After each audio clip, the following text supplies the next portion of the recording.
দখল হইল, ওই ফাঁকে উনি চলে গেছেন, ধরে এক মাদ্রাসা হয়ে গেছে। কিছুদিন পরে আবার উনি বাড়ি দ্বারা চলে আসছে।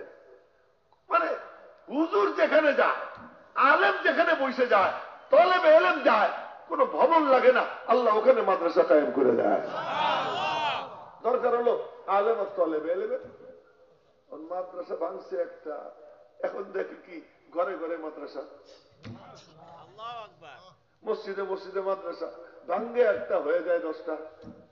আরে কত মায়া লাগতেছে এগুলো দেখে, উনিও ঘুমায়, ঘুমের টাইম এসে গেছে, আসলে দিতেছি শেষ করে, বেশি আর দেরি করবো না। ঘরে ঘরে মাদ্রাসা, আর কথাও তো হইতেছে কঠিন কথা, তাই না? না মানে এমনি যদি কানে হাত দিয়ে সুট টুট দিতাম তাহলে একটু মজা লাগতো। যে কি রসকস ছাড়া কথা হইতেছে, একটু শোনেন কষ্ট করে। এবার ঘরে ঘরে মাদ্রাসা, না মাদ্রাসা ভাঙ্গে তো কোনো লাভ হইল না। মাদ্রাসায় কি পড়ায়? কোরআন পড়ায়। তখন তো আর এত ছাপাখানা ছিল না, এখন তো ইচ্ছা করলে একদিনে কয়েক কোটি কোরআন শরীফ ছাপানো যায়। তখন তো আর তা ছিল না। ঘর ঘর থেকে কোরআন শরীফ আনো, সিজ করো। তো ঘর ঘর থেকে কোরআন শরীফ সিজ করে লক্ষ লক্ষ জিল কোরআন শরীফ আগুন দিয়ে পোড়াইছে।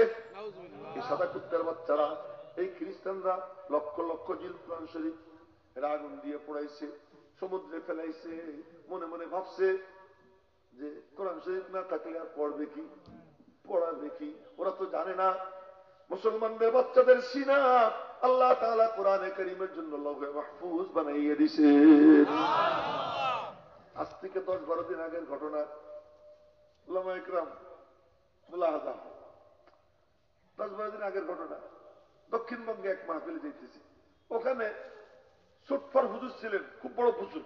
ওনার ছেলে বড় না আবু উবাইদা, আমারে খুব মহব্বত করে। তার একটা ভাগ্না আর তার একটা ছেলে, এই দুই পিচ্ছি, একটার বয়স মনে হবে 11-12, এরকম 11-12 দুজনের বয়স। রাস্তায় আইসা এরা আমার গাড়িতে উঠছে, আর আমার গাড়ির আমার খাদেমরে অন্য গাড়িতে উঠে দিচ্ছে।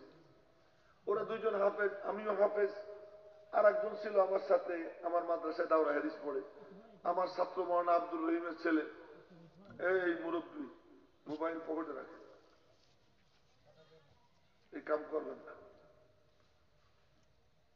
তো 4 জন হাফেজ। ওই ছাত্র আমার নাতি, যেহেতু আমার ছাত্রের ছেলে, আজকে যেমন নাতিপুতি বেশি দিবেন, এরকম নাতিপুতি মাশাআল্লাহ মেলা আছে।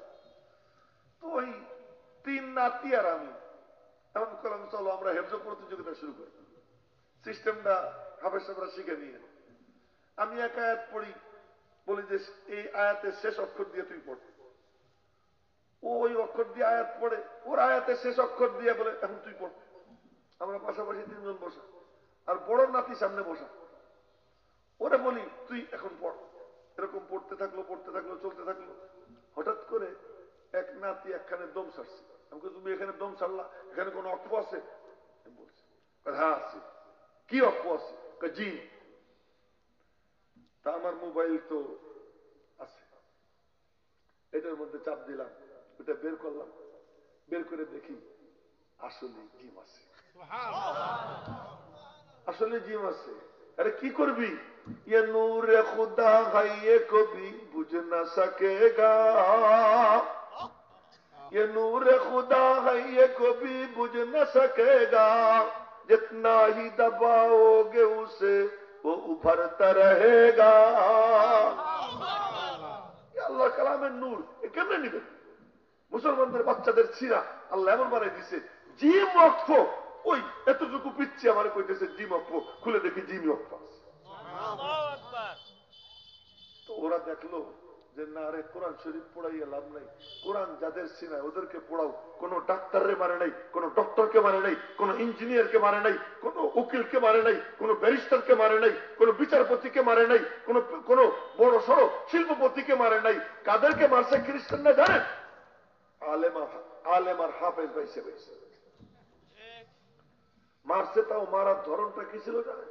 আহা, বলতেও কষ্ট লাগে। মারার ধরন ছিল কামানের উপরে বসে, এরপরে কামানের গুলি করত, ওই গুলিতে ওই আলেম হাফেজ উপরে উড়ে যেত, ছাই হইয়া নিচে পড়ত, এভাবে মারছে।